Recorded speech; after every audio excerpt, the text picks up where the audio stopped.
Logan. Against my natural instincts, I brought notes. I haven't, but last year was kind of embarrassing. I just froze, and it didn't turn out so well, so I wrote some stuff down. Let's start with a little background, actually. I earned my associate's degree in graphic design from a trade school, Utah Career College, back in 2000.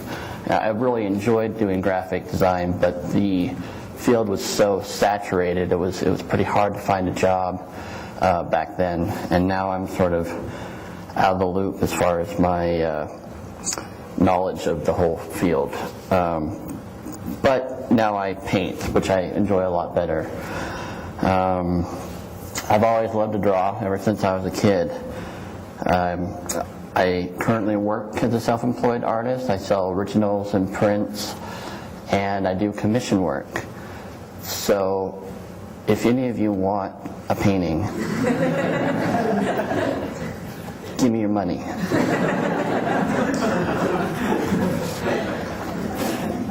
All right, in order to do all this, actually, I get help from a government program called Vocational Rehabilitation.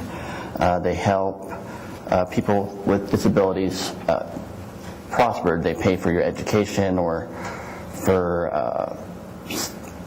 skill classes and stuff like that. They paid for my education, and they also fund my art business. I was able to buy my car and some customized furniture. I have electronically driven tables that go up and down, and those were fairly expensive and are great because I can move them up and down, obviously. There was a guy, an engineer that would come over, and we installed a sink on top of the sink that's already in the apartment so that it's up higher, so I don't have to bend down so far to wash my hands and dishes and whatnot. And he also built a number of custom things to try and make painting a lot easier, that of which I've destructed a lot of the things that he gave me and have built other things out of them. I really enjoy making things with my hands. I love power tools, and it's a great hobby of mine. As far as income, I'm unfortunate to be able to get Social Security disability insurance. That pays for my living expenses, and Section 8 housing pays for the majority of my rent. This has always been a source of shame and humiliation for me because I hate feeling like a freeloader. I have had many jobs.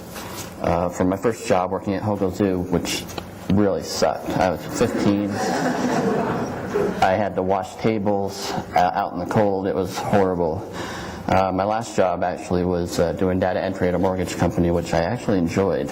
I really enjoyed the social aspect of having a job. I didn't actually start painting real what I consider real things or objects until 2002. My first exhibit in 2006 was a collection of flowers. At the time I was using acrylic paint, and now I use oils. I love flowers, and that's why I did flowers. I love the detail and the colors. Though I still stop and stare at flowers wherever they are, I've started painting more figurative art, using more realistic color palette.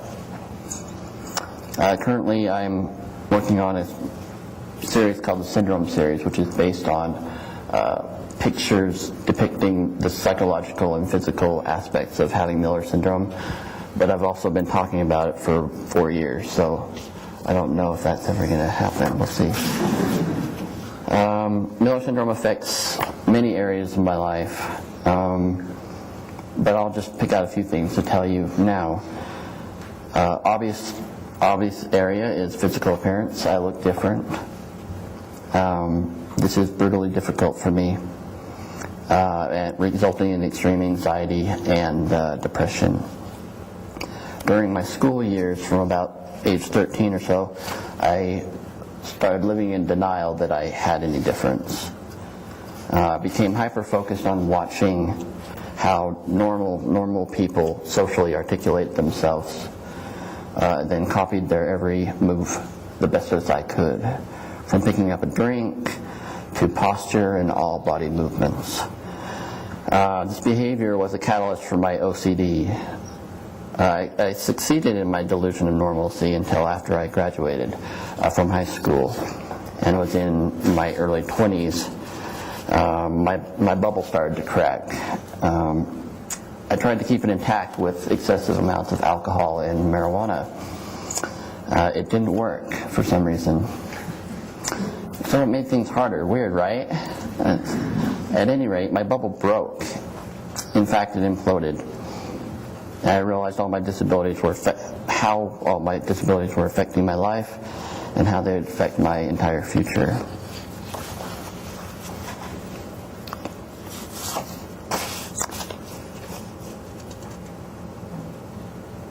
There are many simple tasks that are just difficult enough to cause a lot of problems and make day-to-day activities a chore. First off, I'm 6'1", and I have short arms, and that doesn't help. Which is actually, I wanted to be tall for so long, and now I am. But it's actually somewhat problematic. Many simple tasks. I have a few tasks that are painful and difficult for me to do. Putting on a seatbelt, washing my hands, drinking a drink, taking pictures. Painting is really painful. Typing, using keys, whether it be to lock or unlock doors. Taking pills is kind of hard. And playing Angry Birds actually kills my back because I'm holding up that damn iPhone so long.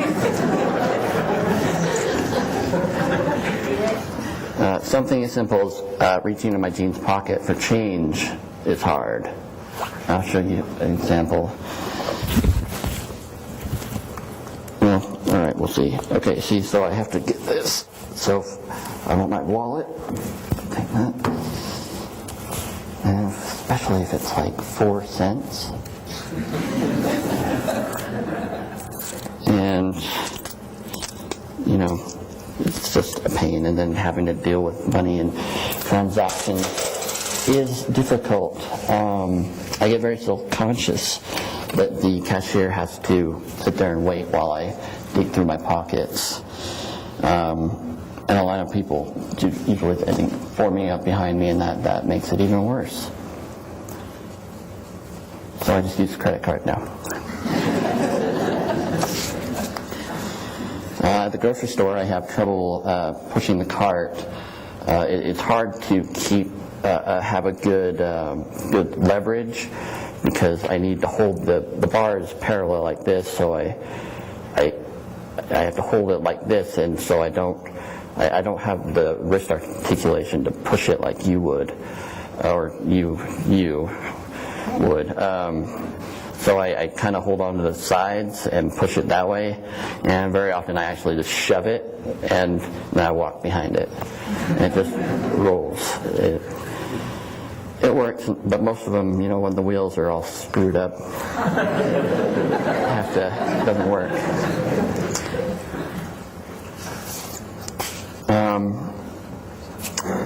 I have a lot of pain, mostly in my back.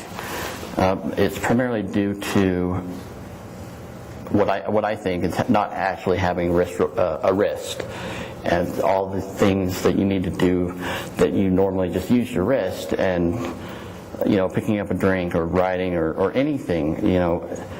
I kind of say that my elbow is kind of like my wrist, and everything that you would do with your wrist, I do with my elbow. So, everything, I hunch my back all the time, and that makes it very difficult. There's also some bones in my vertebrae. My last couple of vertebrae are fused, and then there's some bones that are fused and some that aren't in my pelvic area, and that creates sharp pain at times. I have some torn cartilage in my right knee from rollerblading. That locks up every so often, which causes pain. Both my knees are susceptible to going out of place naturally because there's no groove behind the patella to stop it from sliding out real easily, and that's what happened with my right knee. I went like this, and it, went in. So I haven't gotten that fixed, but it's just another surgery that I don't want to have. Let's see, something else that's interesting. I also have a lot of pain in my hips and my shoulders. Generally, if I'm standing for a long time or walking or actually even laying in bed on one side too often, it really hurts my hip, and then on this side it really hurts my shoulder. So I toss and turn all night. I don't really get that great of sleep.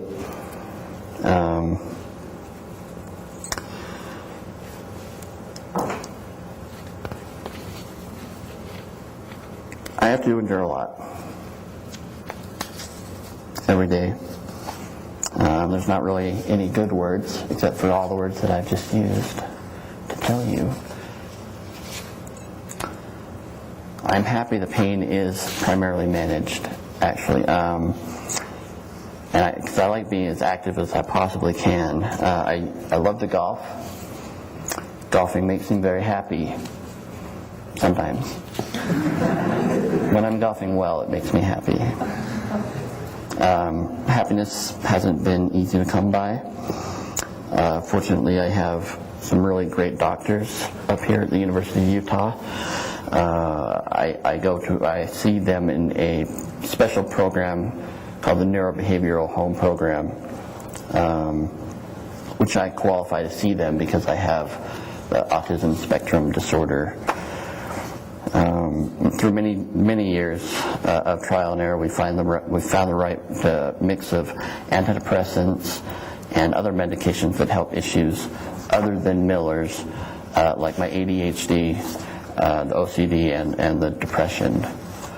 Ultimately, however, it comes down to accepting myself, and I'm still working on that. Thank you.